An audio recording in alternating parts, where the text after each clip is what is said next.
अगर मान लीजिए आपने अपने अपना ही प्राण ले लिया तो आपके जैसा पापी तो कोई है ही नहीं है। कहा जाता है कि वो महापापी होता है। भगवान उसको पुनः पृथ्वी पे शरीर रूप नहीं देता है, पाषाण रूप बना देता है। ये जो देख रहे हैं ना, पाषाण मतलब पत्थर देखते हैं ना, यहाँ वहाँ पहाड़ों पे गिरा हुआ दिखता है, तो ऐसे ही बना देता है और कहता है कि बस पड़ा रहा। ठीक है,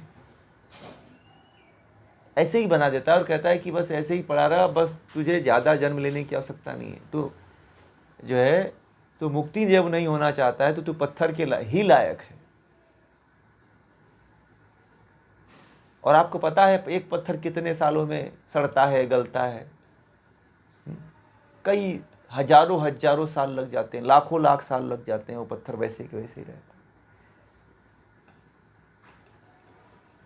तो ये ऐसे लोग यदि कोई अपने ऊपर यदि आत्महत्या आदि कर लेते हैं तो उसका फल तो उसी को लगता है, पाप उसी को लगता है। बहुत लोग जो मानसिक रूप से सोचते हैं कि मैं आत्महत्या कर लूं तो उसका भी पाप लगता है, क्योंकि ये प्रकृति और ये कर्म फल की जो व्यवस्था है या ईश्वर ने जो बनाई है, यदि आप उसमें कुछ व्यवधान डालते हो तो इसका फल आपको ही मिलता है।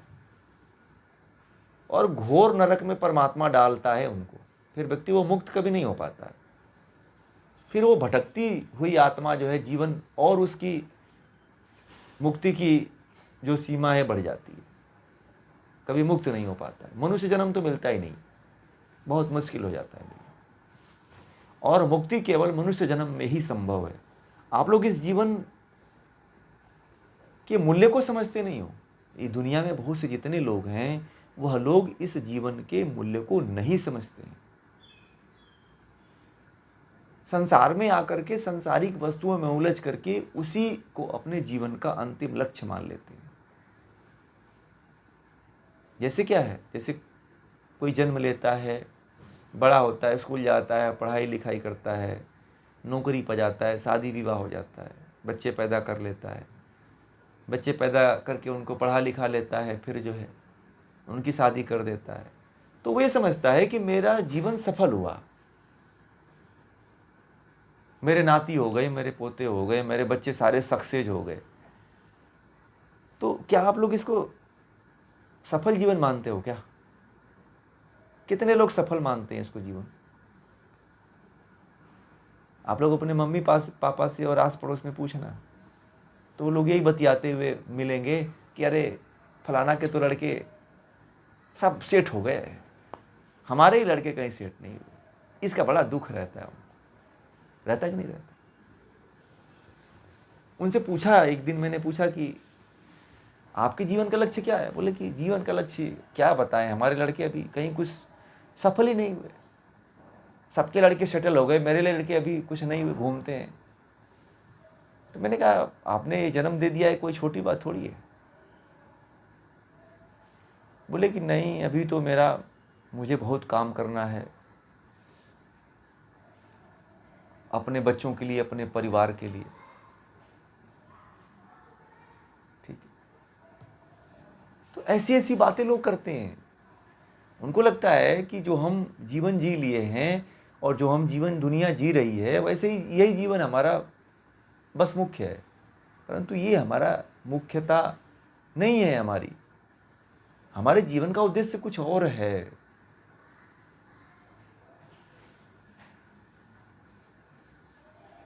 तो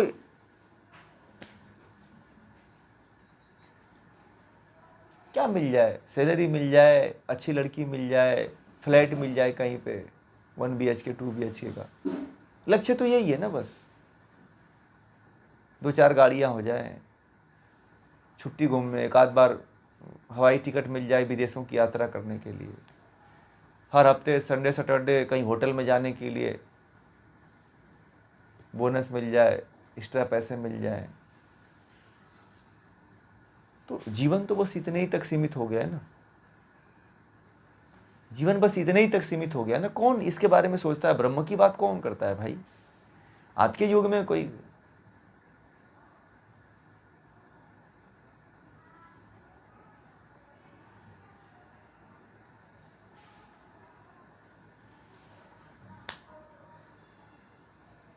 आप सब एक ही लोग थोड़ी है। तो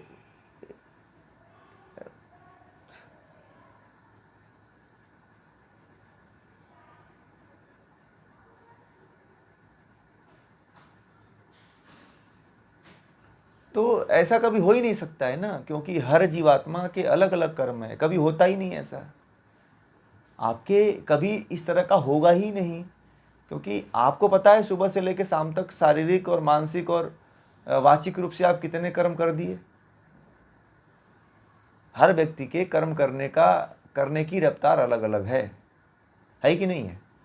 आप बैठे बैठे किसी के प्रति क्या स्कैन कर रहे हो, कोई देख थोड़ी रहा है। कि कर्म कैसे होते हैं, जब तक व्यक्ति कर्म करता रहेगा तब तक वो निष्काम कर्म नहीं करता है तब तक मुक्त नहीं हो पाएगा। आप शरीर से, मन से और वाणी से 3 तरह से कर्म करते हो, ध्यान रखना। ऐसा नहीं है कि केवल आप गए और खाना खा लिए तो ये कर्म हो गया, नहीं।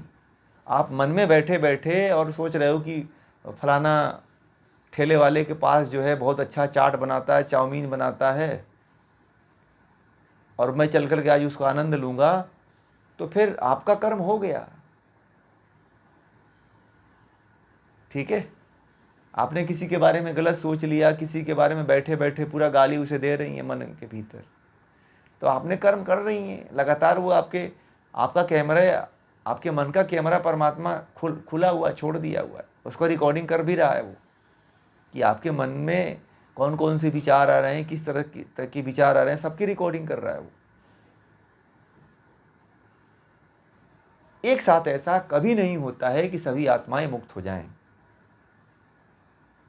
क्योंकि इस तरह से कोई भी आत्मा एक तरह से एक कर्म नहीं करती है। ठीक है। अगर ऐसा होता तो सभी आत्मा एक बार जन्म लेती, कोई छोटा बड़ा थोड़ी होता कोई क्या। फिर तो जब आपकी बात अगर मानी जाए कि सब एक होते, तो किसी के माँ बाप भी नहीं होते, न किसी के माँ बाप किसी के न माँ बाप होते, न कोई जन्म लेता, न किसी की मृत्यु होती, है कि नहीं। तो ऐसा तो कभी संभव ही नहीं हो सकता है कि सभी आत्माएं एक साथ मुक्त हो जाएं। परंतु आपको ये भी बता दूं कि एक साथ यदि आत्मा मुक्त हो जाती है तो भगवान श्री कृष्ण ने यह भी बताया है कि जो जीवात्मा है, आपके शरीर का एक बाल का टुकड़ा ले लिया जाए उसको और 100 भाग उसका कर दिया जाए तो उतने बराबर में जीवात्मा है। ठीक है। तो एक एक सुई के नोक पे जो है ये पूरे ब्रह्मांड की सभी जीवात्माओं को रखा जा सकता है। समझ में आ गया? एक सुई के नोक पर, पता चला आपको? एक सुई के नोक पर ये पूरे विश्व में जितने भी जीवात्मा प्राणी हैं, कीड़े मकोड़े, नभचर, जलचर, मनुष्य, सबको एक सुई के नोक के बराबर जो है उसके ऊपर जो है सभी जीवात्माओं को परमात्मा रख सकता है। मुक्त हो जाए ना कोई, परमात्मा रोकता तो, परमात्मा तो चाहता है कि सब मुक्त हों, परंतु आपका कर्म है जो अड़ंगा लगा देता है ना फिर। और जब तक ये कर्म, आपके कर्मों का फल आप नहीं भुगत लेते हैं तब तक आपका जन्म होता रहेगा, ये ध्यान रखना। या फिर आप योग के द्वारा, यदि योग की क्रियाओं का यदि आपने पालन कर लिया तो मुक्त हो सकते हैं फिर। यदि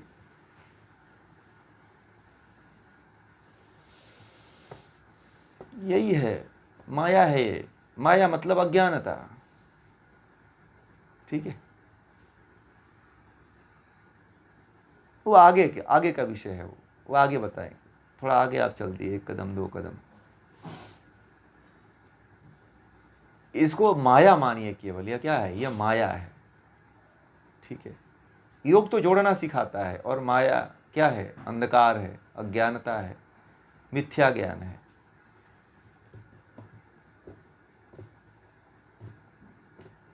समझ में आ गई बात?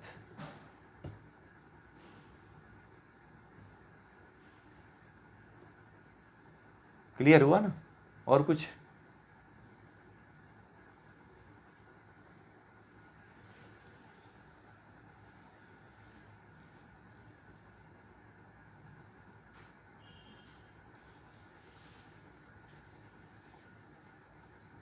हाँ, ये समर्पण के मार्ग हैं। तो आप किस तरह से समर्पण कर सकते हैं?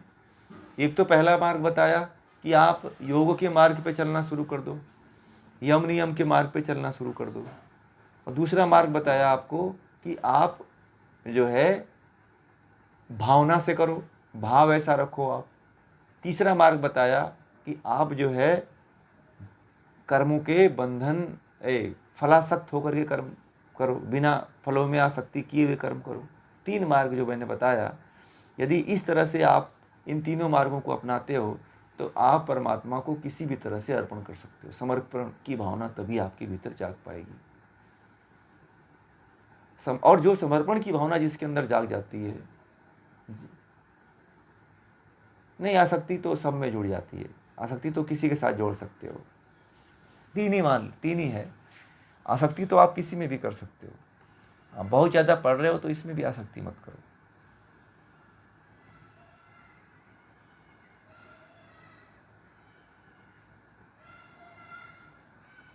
भगवान के साथ आसक्ति हो ही नहीं सकती। आपका प्रश्न क्या है, स्पष्ट करिए।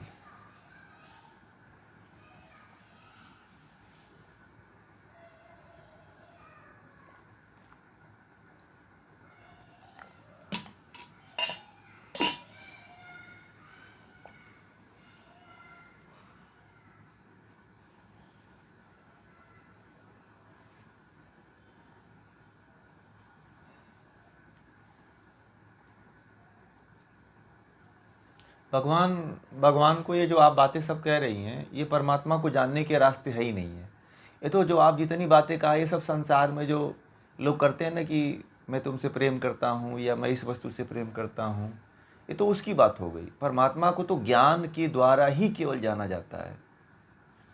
आजकल का जो प्रेम है वो तो मोह है, ठीक है। मोह को लोगों ने प्रेम का नाम दे दिया, और मोह क्या है, बंधन वाला होता है, बंधन में फंसाता है।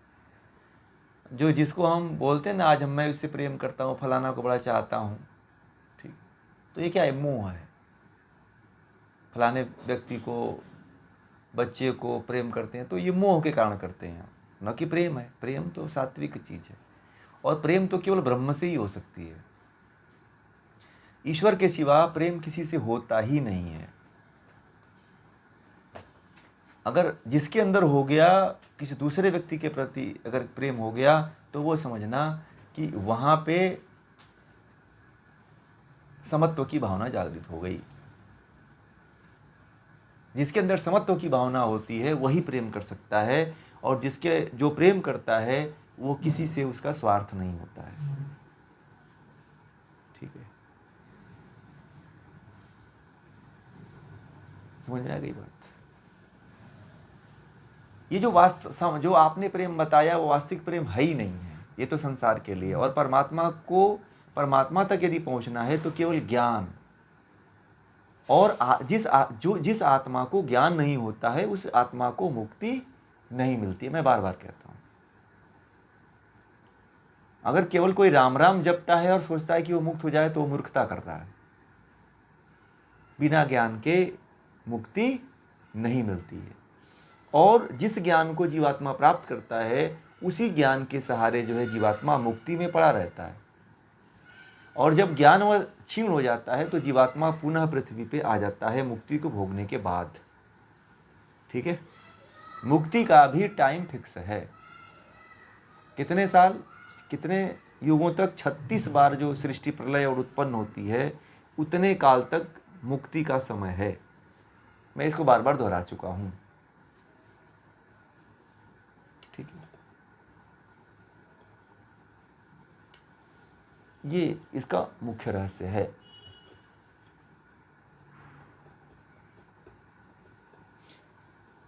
दूसरी चीज क्या है कि हमें यह ध्यान देने की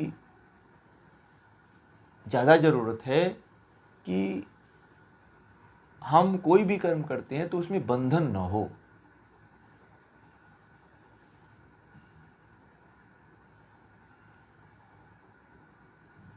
बंधन तब बनता है जब हम किसी से स्वार्थ की अपेक्षा करते हैं, और ये मनुष्य जीवन है वो बिना स्वार्थ के किसी से जुड़ता ही नहीं है। आप लोग किसी से क्यों जुड़ते हो? बहुत कितने लोग हैं जो निस्वार्थ भाव से किसी से जुड़ते हैं।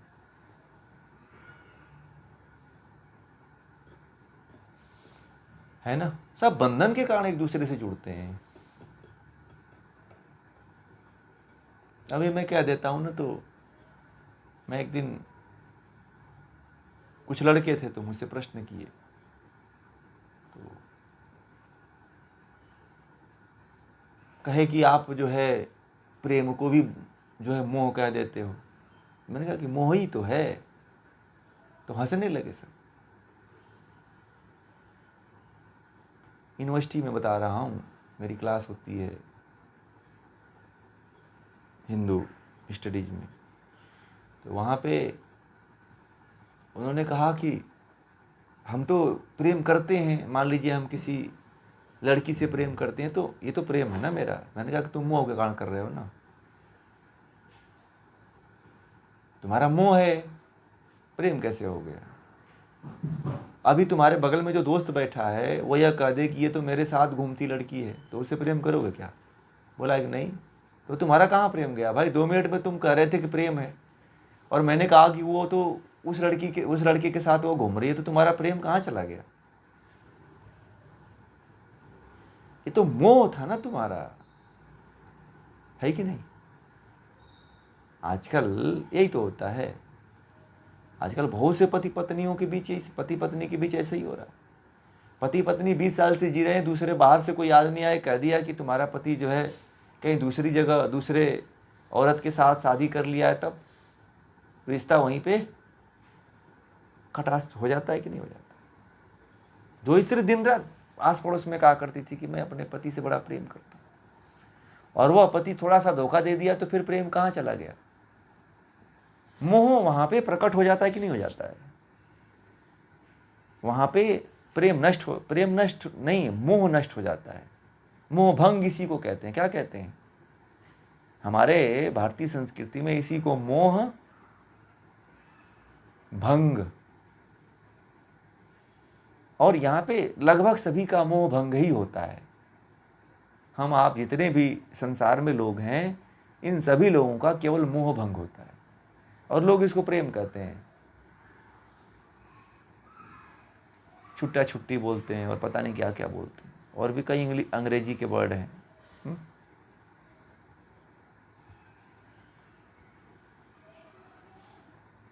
तो मोह भंग को लोग प्रेम कहते हैं कि कई नामों से जोड़ करके बोलते हैं। तो मोह भंग जो है, कभी ये सांसारिक लोगों के लिए केवल है, जो घोर अंधकार में जकड़े हुए हैं, माया में फंसे हुए हैं।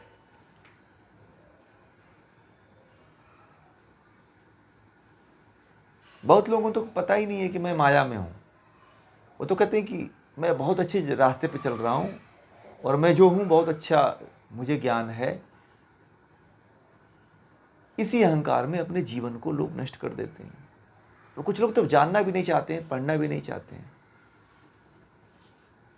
ठीक है, मुझे अभी सुबह ही एक लोगों का कॉल आया, अभी सुबह एकदम आया। बोलने लगे कि मैंने एक वीडियो डाला था तो उसको सुने थे वो।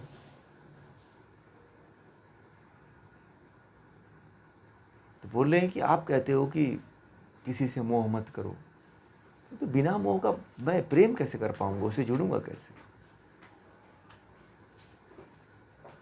तो मैंने कहा तो फिर आप मुक्त क्यों होना चाहते हो? बोले कि मुक्त भी होना है और मुझे प्रेम भी करना है। मैंने कहा कि ये कैसे संभव हो सकता है? जब तक मोह रहेगा तब तक मुक्त थोड़ी हो पाओगे आप।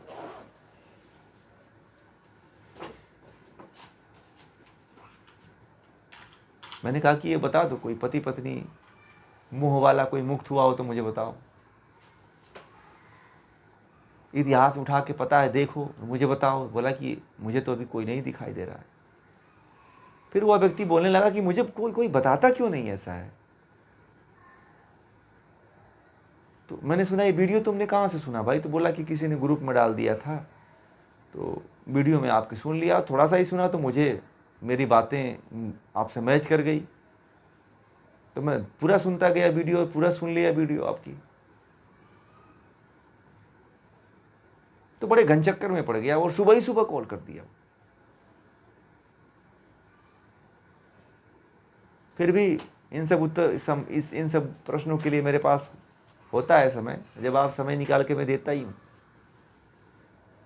अब 2 बार किया तो तीसरी बार मुझे उठाना ही पड़ गया कि नहीं, अब लग रहा है कि कुछ बड़ी वाली है।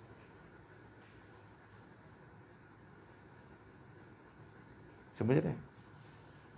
तो लोग जो है चाहते हैं मुक्त होना। कौन ऐसा व्यक्ति है जिसमें इसी में से, आप लोगों में से कौन ऐसा है जो नहीं मुक्त होना चाहता है? सभी लोग मुक्त होना चाहते हैं कि नहीं होना चाहते हैं? कोई है जो यहीं रहना चाहते हैं मजे में?